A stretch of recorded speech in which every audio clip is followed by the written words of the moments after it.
What's up everyone, in this video I'm gonna show you how to fix Ethernet not working in Windows 11 so you can actually get your wired internet connection back up and running.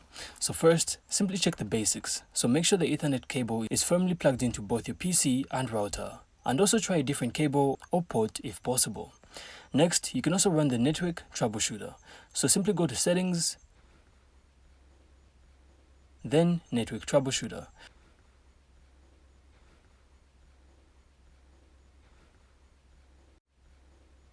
From here, you can then let Windows detect and fix common issues.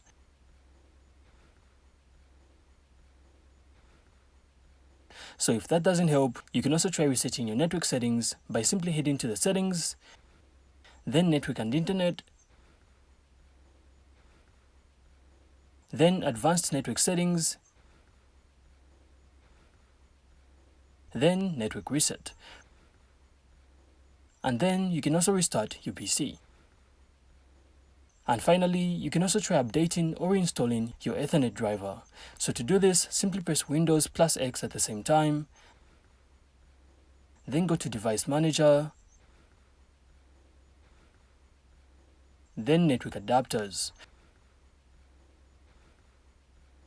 From here, you can then right-click on your Ethernet adapter. Then simply choose Update Driver or uninstall it, then reboot your PC, and don't worry, it's going to reinstall your driver automatically. So after these steps, your Ethernet connection should start working normally once again. So I really hope you found this insightful, and if you did, then make sure to leave a like and of course subscribe. Then we will see you on the next one.